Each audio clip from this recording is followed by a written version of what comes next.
नमस्कार, मेरा नाम है कृष्णा और आप देख रहे हैं जनसत्ता फटाफट। चलिए नजर डालते हैं आज की बड़ी खबरों पर। दिल्ली विधानसभा चुनाव के लिए नामांकन का आज आखिरी दिन है। 16 जनवरी तक सभी 70 सीटों पर 555 उम्मीदवारों ने नामांकन किया था। शुक्रवार को नामांकन करने का आखिरी दिन है।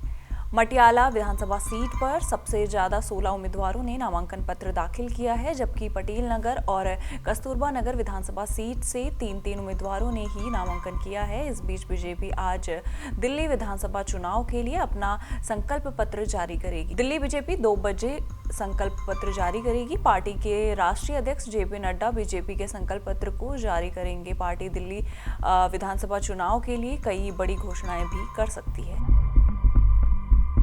प्रयागराज में महाकुंभ के दौरान गंगा पंडाल में गुरुवार शाम संस्कृति का संगम नामक विशेष कार्यक्रम का आयोजन हुआ। संस्कृति विभाग द्वारा आयोजन इस संगीत समारोह में भारत की समृद्ध आध्यात्मिक और संस्कृति विरासत का अद्भुत दर्शन देखने को मिला। प्रसिद्ध गायक और संगीतकार शंकर महादेव ने अपनी भक्ति संगीत की प्रस्तुतियों से माहौल को भक्तिमय बना दिया। उनकी प्रस्तुति चलो कुंभ चले ने दर्शकों को मंत्रमुग्ध कर दिया और पंडाल को भक्ति और सद्भाव का केंद्र बना दिया।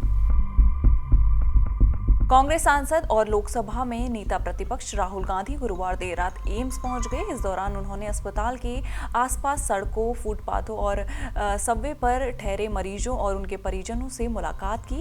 अव्यवस्था को देखकर राहुल गांधी नाराज हो गए और उन्होंने केंद्र और दिल्ली सरकार पर निशाना साधा।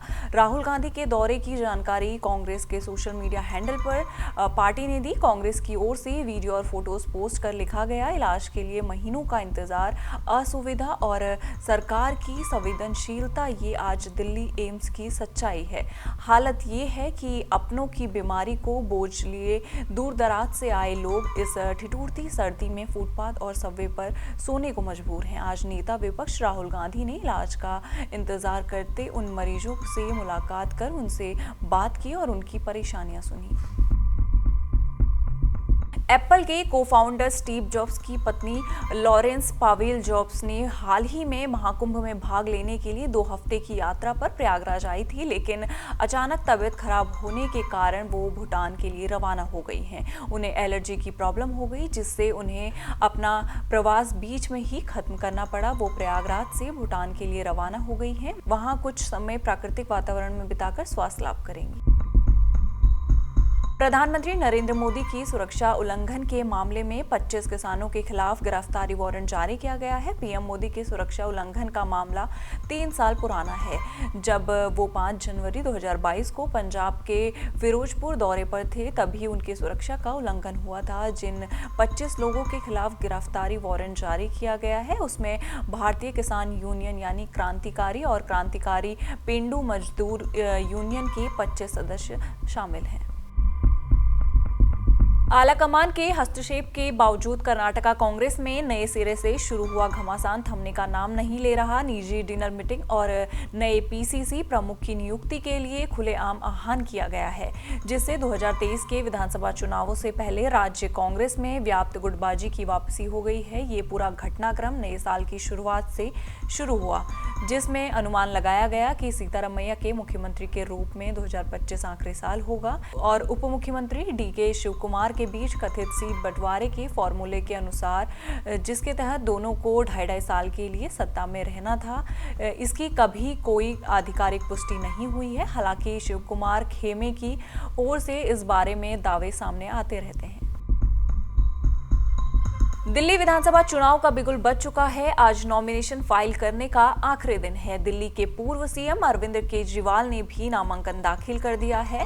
अब दिल्ली बीजेपी प्रमुख ने केजरीवाल की आय पर सवाल खड़े किए हैं। अरविंद केजरीवाल ने नामांकन पत्र दाखिल किया। उन्होंने जो हलफनामा दाखिल किया है उसमें कुछ विसंगतियां हैं। वो कहते हैं कि उनकी आय का स्रोत विधायक वाला वेतन है और इस हिसाब से इनकम टैक्स देते रहते हैं। दिल्ली बीजेपी प्रमुख ने कहा कि हलफनामे से एक और सवाल भी उठता है कि आप प्रमुख की इनकम 2020 से 21 तक सिर्फ एक साल में 44,90,040 रुपये कैसे हो सकती है।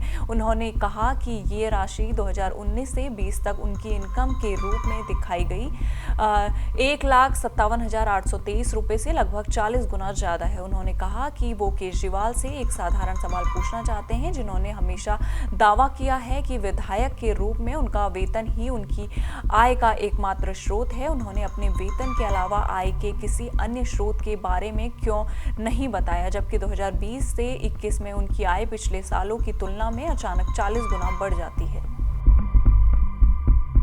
प्रयागराज में चल रहे महाकुंभ 2025 में अपनी प्रस्तुति देने पहुंचे मशहूर गायक कैलाश खेर ने आध्यात्मिक शांति का संदेश दिया। उन्होंने कहा कि महाकुंभ 144 साल बाद आया है, इसी पर मैंने चलो कुंभ चले गाना बनाया था। अब महाकुंभ 2025 के लिए दूरदर्शन ने महाकुंभ है गीत लॉन्च किया है। कैलाश खेर ने महाकुंभ आयोजन के महत्व पर बोलते हुए कहा कि भारत ही दुनिया भर में मानसिक शांति और आध्यात्मिकता का धाम है। उन्होंने बताया, आज पूरा विश्व भारत की ओर देख रहा है, चाहे अमेरिका के बड़े उद्योगपति हों या यूरोप के वैज्ञानिक अब सुकून के लिए प्रयागराज, अयोध्या और ऋषिकेश जैसे स्थानों का रुख कर रहे हैं। बॉलीवुड अभिनेता सैफ अली खान पर हुए हमले ने फिल्म इंडस्ट्री के साथ साथ आम लोगों को भी चौंका दिया है। कारण ये है कि जब सुपरस्टार सुरक्षित नहीं हैं तो आमजन की क्या स्थिति होगी। सुरक्षित माने जाने वाले मुंबई जैसे शहर में हुए इस हमले के बाद पुलिस कार्रवाई में जुटी हुई है। अभिनेता पर हमला मामले में 5 धाराओं के तहत मामला दर्ज किया गया है। पुलिस ने आरोपी के खिलाफ बीएनएस की धारा 109 हत्या की कोशिश, धारा 311 डकैती, 312 घातक हथियार से डकैती, 331(4), 331(6), 331(7) ट्रेसपॉसिंग के तहत मामला दर्ज किया है। पुलिस ने एफआईआर में सैफ के छोटे बेटे जय की नैनी को शिकायतकर्ता बनाया है। भारत मोबिलिटी ग्लोबल एक्सपो 2025 का आज शुक्रवार 17 जनवरी को भव्य शुभारंभ हो रहा है। राजधानी दिल्ली के 3 प्रमुख स्थानों प्रगति मैदान, द्वारका और ग्रेटर नोएडा के India expo centre and mart में आयोजित इस मेगा इवेंट में देश विदेश की कई बड़ी ऑटोमोबाइल कंपनियां हिस्सा ले रही हैं। ये मंच न केवल टेक्नोलॉजी इनोवेटिव का प्रदर्शन करेगा, बल्कि भारत में इलेक्ट्रिक मोबिलिटी के भविष्य को भी नया रूप देगा। इसी तरह की देश दुनिया की खबरों के साथ जुड़े रहने के लिए देखते रहिए हमारे साथ जनसत्ता।